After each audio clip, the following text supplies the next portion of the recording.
Is someone playing mariachi music out there? But outside my house, I hear doot doot doot doot doot doot doot doot doot doot, Uh, and it feels that would like be. it's too early in the day for mariachi music. Well, I don't know. We're about an hour late, right? Well, yes, because welcome to Depths of Gaming, episode 50. We're technically late because daylight savings confused both of us. Mostly me. I'm very, very sorry. Yeah, because Next week. I showed up for rehearsal and I'm like, okay, where are you? And then he comes back an hour later. It's like, okay, where are you? And I'm like, ah. So yeah. Hopefully next week everything will be fine. Yeah, because before that, the last 2 weeks, both of us have had like health problems.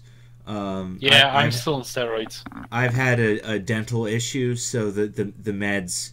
I was just way too fucking sleepy the last 2 Sundays to do a show. I'm sorry, but that's okay because we're moving into our show today. We're steaming ahead. We are steaming ahead. So about 5-ish years ago, there was a big rash of Kickstartered MMOs. There were a lot of MMO games that were getting kickstarted. A lot of them died off really quickly, and some of them are still coming out. Like Gloria Victis was one of them, and Gloria Victis is now on Steam, and they're doing good. It's always nice to see that Kickstart games actually get off into the public, because that not always happens, which is it doesn't normal. No, because a good 50% of these games don't make it. Yeah, it happens. Mismanagement, over influx of money, which causes the developer to basically want to do more and more and go beyond kind of their capabilities. For instance, that happens often. Clockwork Empires suffered in early access quite heavily because they could not figure out the kind of game they wanted to make. Mm-hmm. Because the very first builds were kind of, okay, this is an interesting colony simulator. And then it got more and more refined to the point where they didn't even have much of the original content they promised. Yeah, pretty much. So, but the core mechanic of building structures was the only mechanic in the game. And it was still crash happy at release. However, this is a game that we thought died, but didn't. Novus Aeterno. Just changed in. Yeah, Novus Aeterno. Novus Aeterno was a game where you created a space empire and you fought other space empire players, and it was all quite revolutionary, but there were a couple issues in the design. The foremost was you would log on and no one would be around you. So that's the opposite of interesting. Yeah. So that's the issue with an open world space game is it's so easy to make this giant nothing. Well, to be fair, space is a hell of a lot of nothing. Exactly, but that makes for very poor gameplay. Yeah. Sadly, you have to do some concessions on realism in order to make the game engaging. Yes. And there are also a few issues on the development side. I'm not able to get too deep into it because there were some NDAs involved, but what I can say is that the publisher, they picked up a publisher at one point, and the publisher said, we want you to make this game. And they went, but we are making the game we're making. So, another instance of a publisher meddling uncontrollably in the development of a game. Absolutely. So I'm imagining they wanted to make it into like a MOBA or like a StarCraftian type of game, and they were like not interested.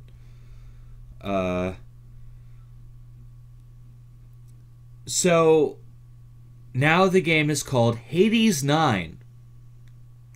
In Hades 9, you are tasked with control of a capital ship, which is the core of your power. And so it's more... A little bit like in Homeworld.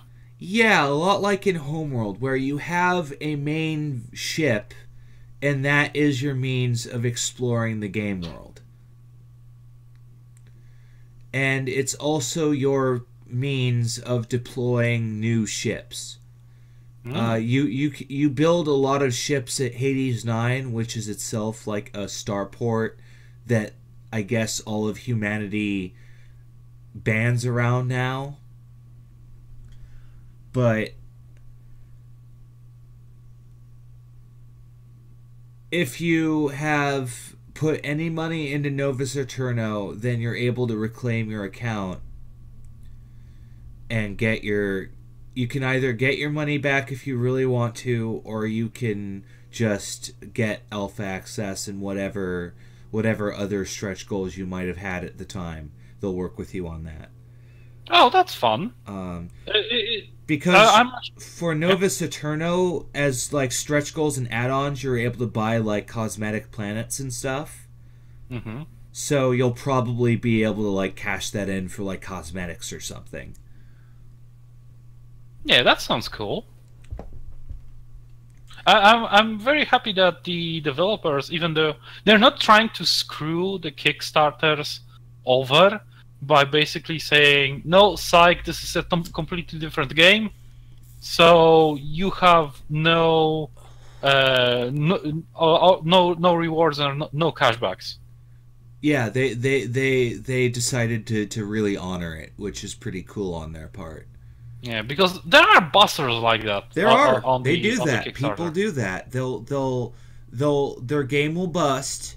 They'll change a few names. They'll put the game back on Kickstarter, and then no one gets anything unless they put back into it. Or they're going to make a game that gets a lot of money, and then they will finance a completely different game out of that money. Yeah. Like the developers of the Mighty Number 9.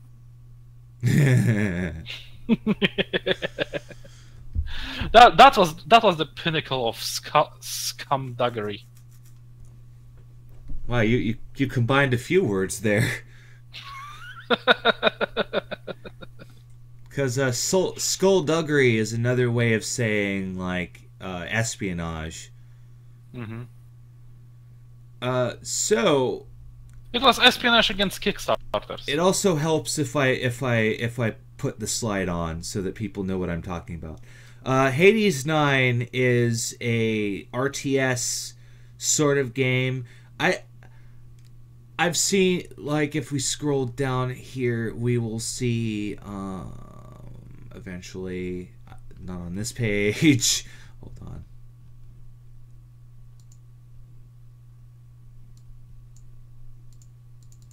Oh, I cannot click on that. Never mind. Oh, God. I'm sorry. I'm sorry, all of you at home. I just show them porn. They're not watching anyway. Well, no. Well, now that I mentioned porn, now they probably actually are watching. Suddenly we have 5 million viewers. What the fuck? Who said tits do not sell? There's a joke in A Futile and Stupid Gesture at the very start where a girl is looking at a cover and it says, "Does sex sell magazines?" And then the guy comes out and says, "By the way, the answer is yes."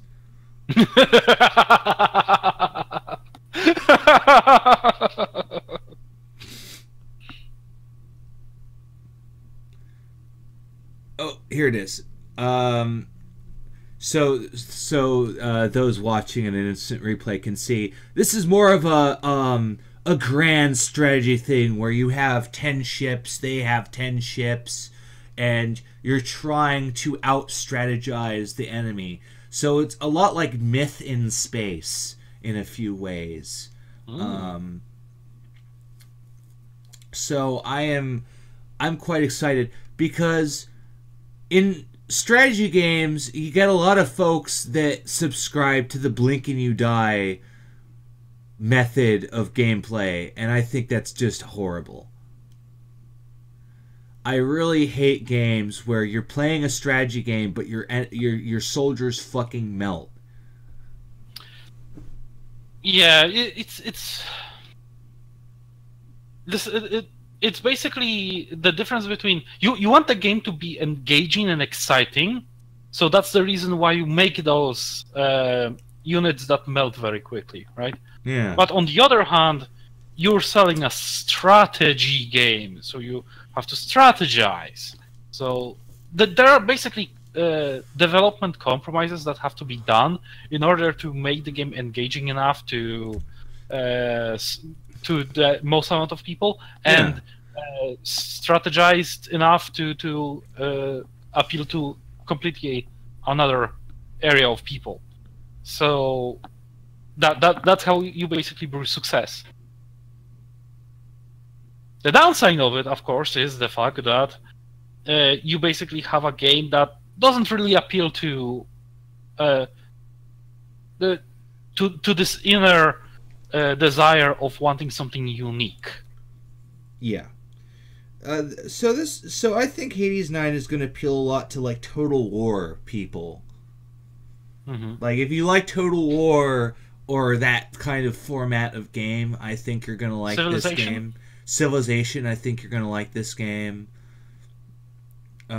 If you like long haul strategy games, you're probably going to like this game.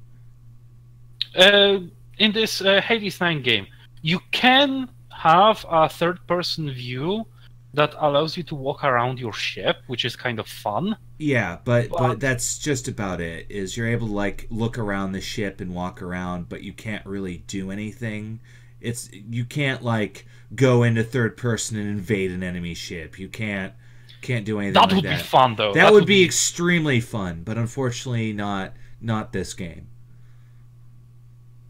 Maybe someone else will create a game where you can have like a clan of people that band together to buy a ship, and then every member of the crew performs a different tasks. For example, fixing, reloading, manning the med bay, captaining, navigating, sensors, and so on and so forth. Yes. That would be fun. Right, but that's more or less Hades 9. Expect more in the coming months. I'm pretty excited for this. I have alpha access, so when that comes out, I'll be able to talk about it, hopefully. Yay! So now we're gonna go from talking about good practices in development to bad practices in development. Ooh. Star Wars Battlefront 4 unveils in total progression rework with paid loot boxes not returning. Raise your hands, all of you who are surprised.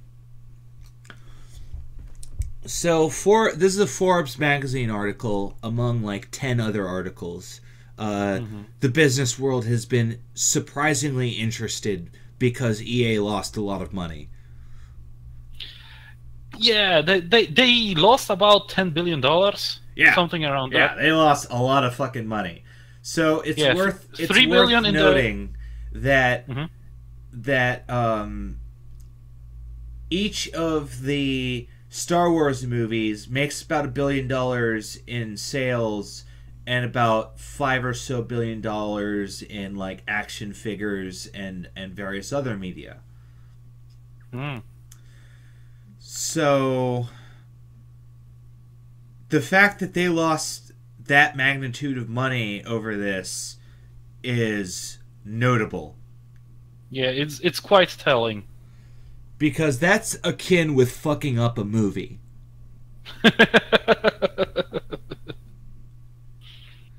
And Not just fucking up. something you don't do with Disney is fuck up their movies.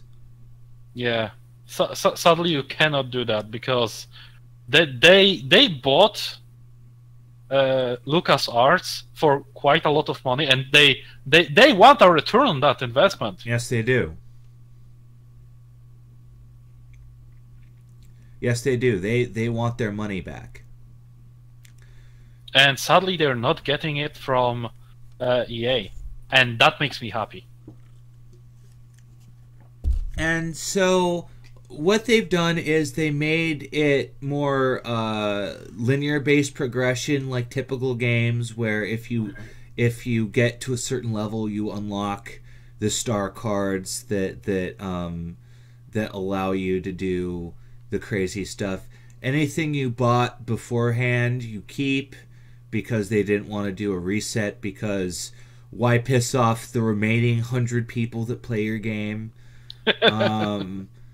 Crates, loot boxes, they're still in the game, but they're only cosmetic and you can't buy them.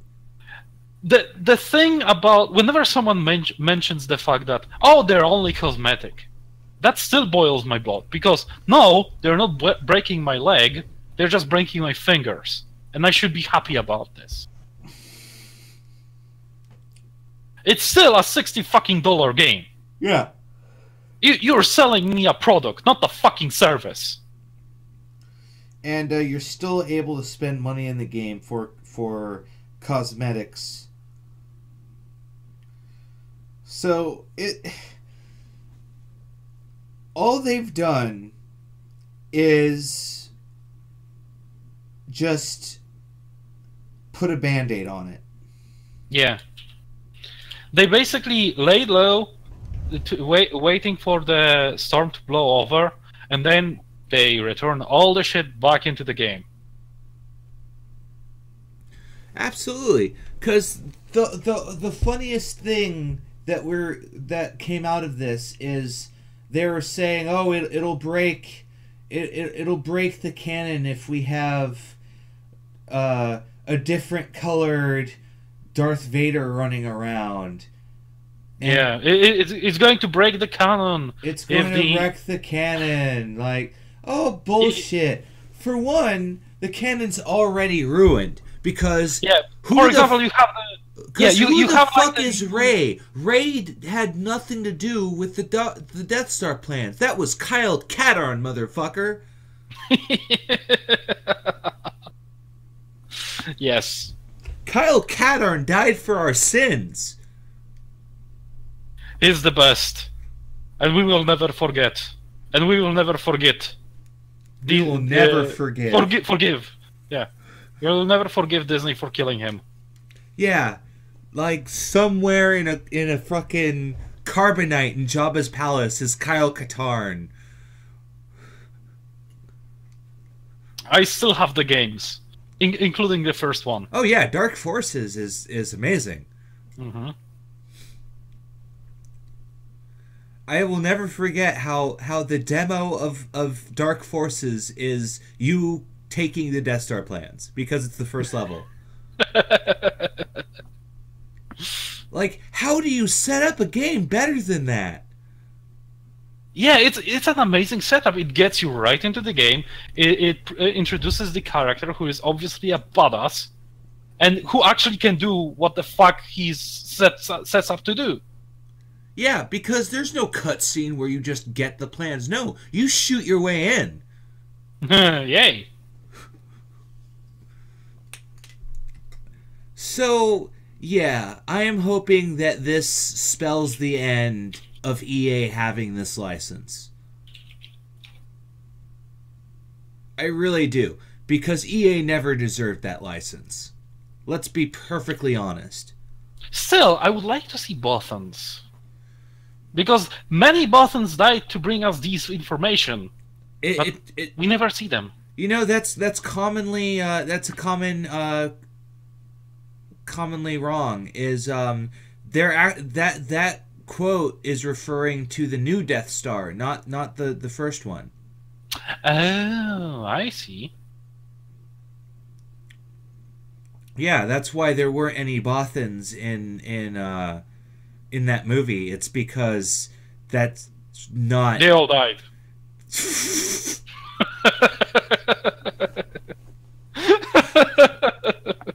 I'm sorry. It's so okay. Sorry. I kind of walked into that one.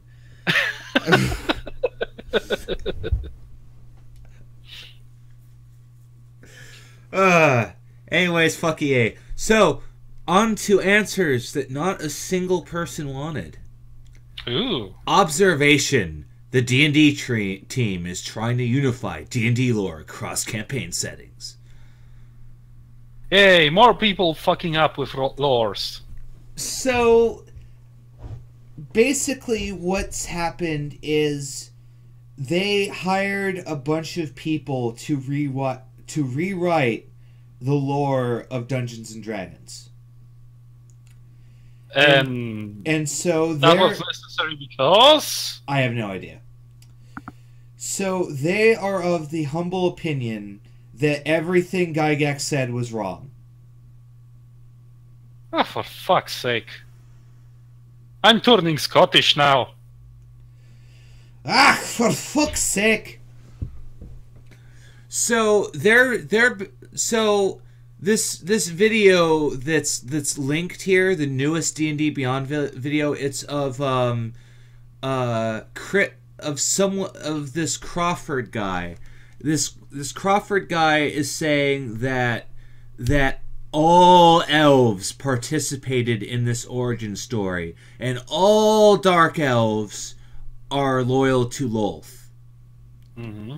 Now, this is, for one, not true, because he is referencing the origin story for the elves from the Forgotten Realms. So apparently Forgotten Realms is all of it now.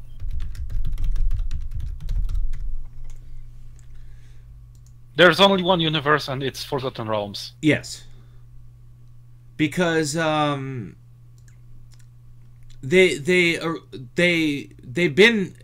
came from the 1974 original edition, and that the elves drew very little from Tolkien. And apparently the reason they were immune to paralysis was a holdover from chainmail. Oh, I see.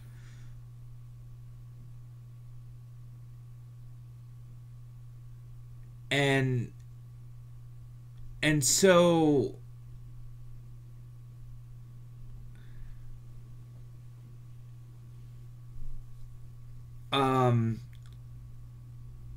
yeah, this is all from the Forgotten Realms. In the Forgotten Realms, there was this chief elven god, and Lolth was trying to betray him, I guess.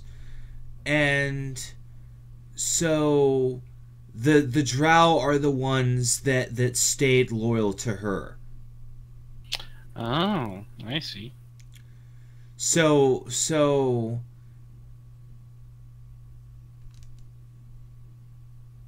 yeah, they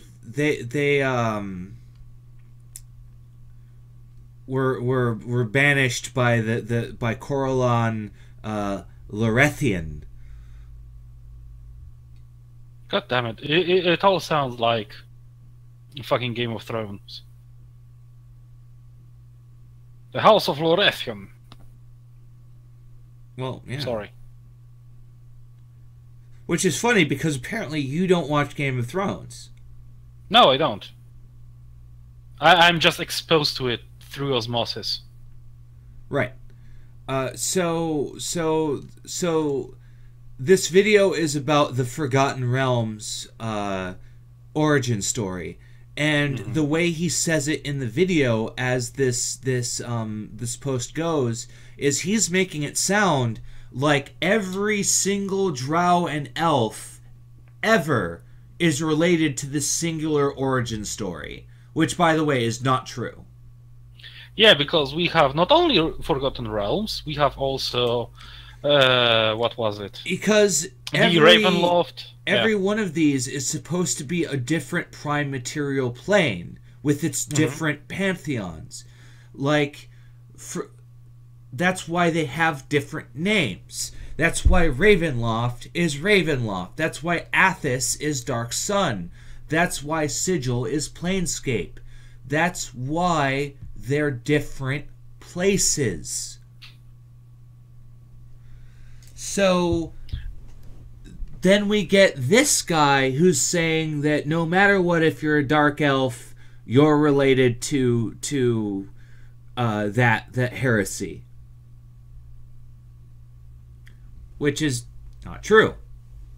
Especially because there's like 20 other drow gods that and it's just a very common misconception that they all obey Lolth. Because, as I just surprisingly enough, everyone they are thinks complex. Of Forgotten Realms. Yeah. Surprisingly enough, the characters are complex. They have different things that they relate to.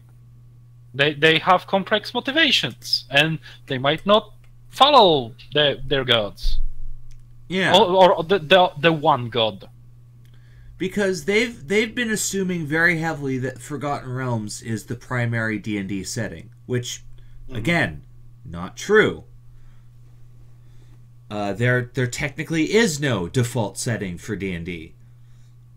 Well, if there is a default setting, it has to encompass all of those settings. Right. Like, and that's where the confusion is. Yeah, the Spelljammers kind of get like all of it, right? Because they move from world to world. Yes, that was kind of the bridge. Yeah.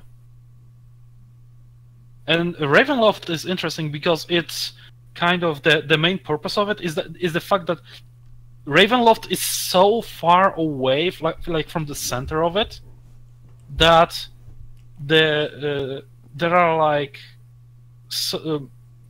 creatures that are so alien, like the Beholders, for example, that they do not function on the same plane of intelligence as we do, as humans and elves and drow and dwarf and all the other guys. Right.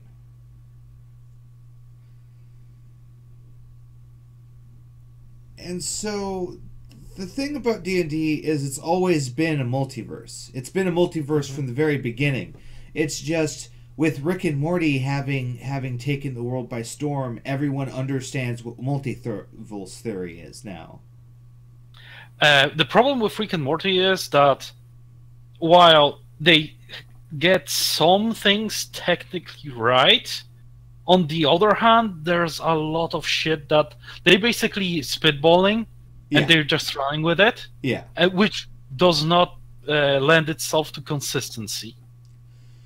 Well, if you're looking for scientific accuracy, that's the wrong show. Yeah, but Rick and Morty fans will simply say that, oh, you're just not smart enough to get it. What? So I always hear that stereotype about Rick and Morty fans, but I've never run into that once. Oh, there's like a meme that's basically. No, I know that's a meme. I've seen that a lot. It's just I've never seen people literally doing it. I've seen some YouTubers say that oh, I watch Rick and Morty, so I'm more intelligent than all of you, or something like that. I take what YouTubers say for a grain of salt because they will literally say whatever they can just to get viewers. I think you need a truck full of salt. It's kind of why PewDiePie faked not being a Nazi. Like he was because he was actually real a real Nazi, right? He wanted to show that he is a real Nazi. Absolutely no. Regular people don't like Pokemon that much. Well, I suppose the Nazi stuff he did was Naziist too, but the Well, Pokemon. Maybe not Pokemon, but Sonic. Well, there is this Christian guy. Everyone knows that Sonic is an anagram for Hitler.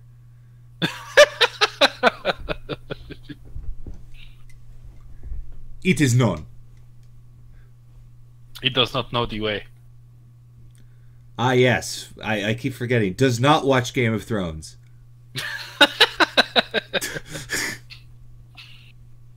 Nope, does not know the way.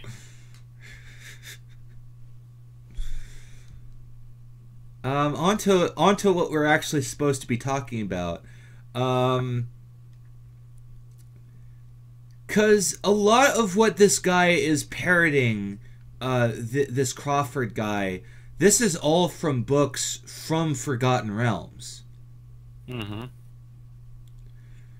I don't know who told him to pretend that Forgotten Realms is D&D now, but I think it's ridiculous.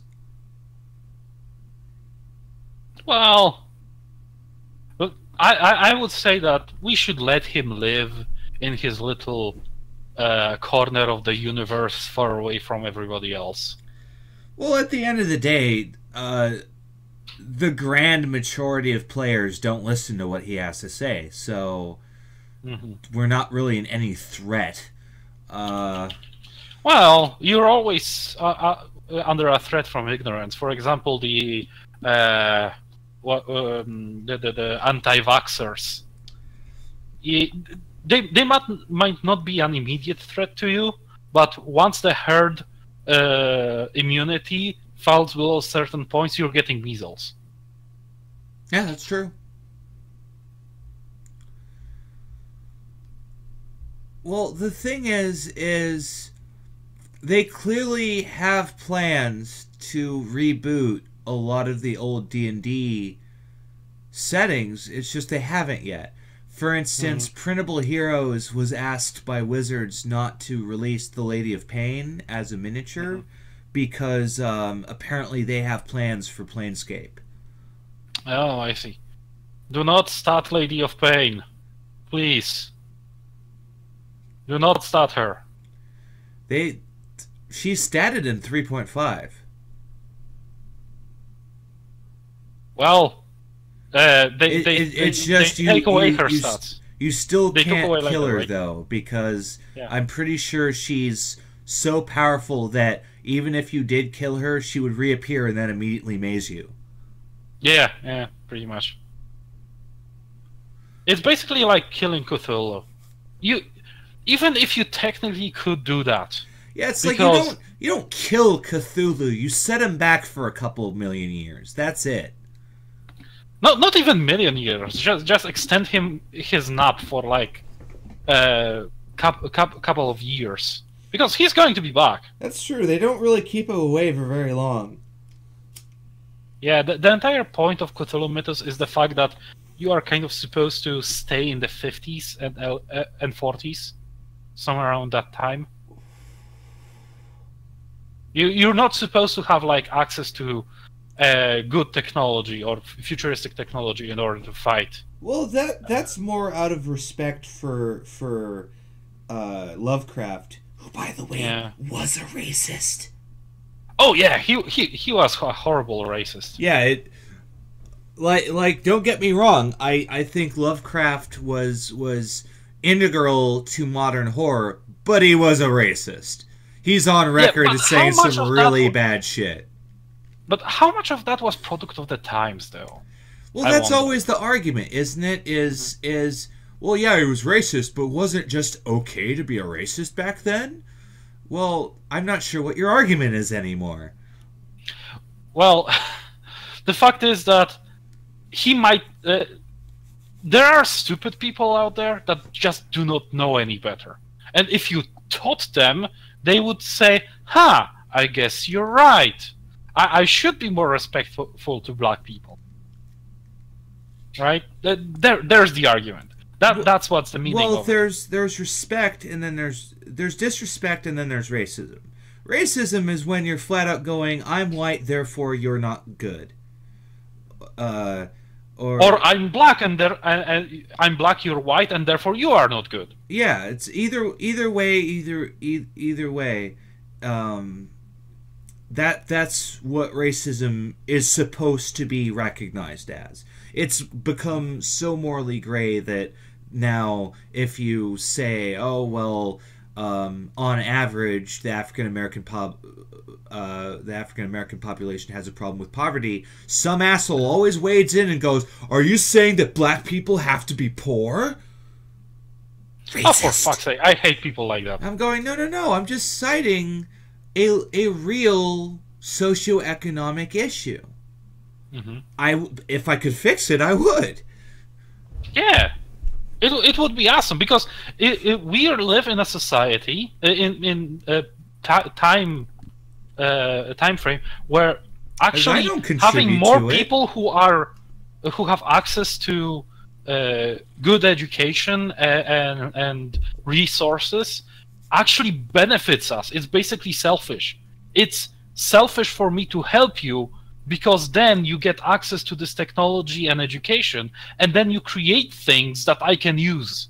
Like, for example, there was a period of time. Oh, I'm sorry. Yeah. Continue? No, go for it. There was a period of time where the Americans thought the Japanese were idiots because they didn't know how to use guns, and then they reverse engineered the guns and sent us packing. And then they made robots. And then they built Voltron, who burned down the White House in 1812.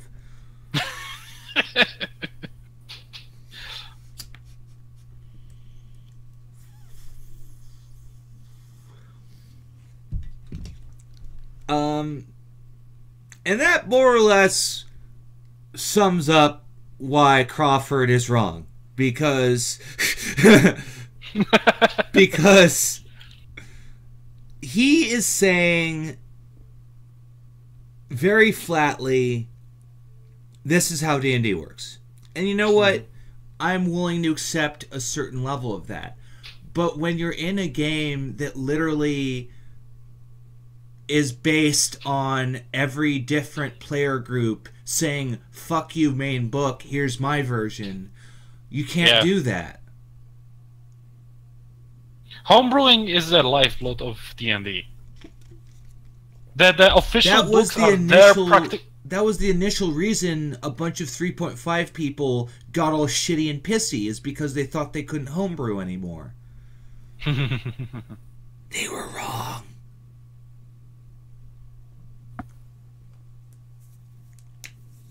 And now we can do that again. Even if they tell us that this is the new status quo, we can say, fuck you, and continue with ours. Absolutely. There are people that play without backgrounds. There are people that play without races. There are people that play without proficiency bonuses now. Like, 5e has very quickly become the new toolkit edition, and I love it.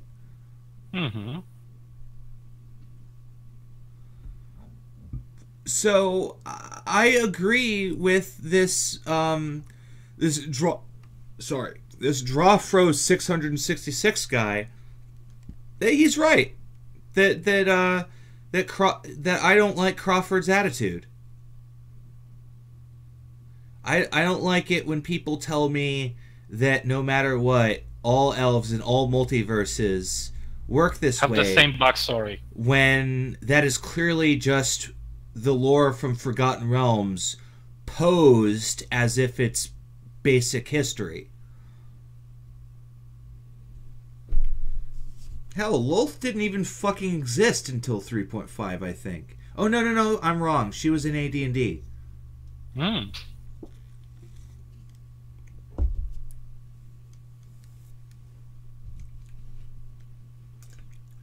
Because as I said that, my mind brought up the image of what she looked like in the original Monster Manual. And I went, wait a second, no, she was there.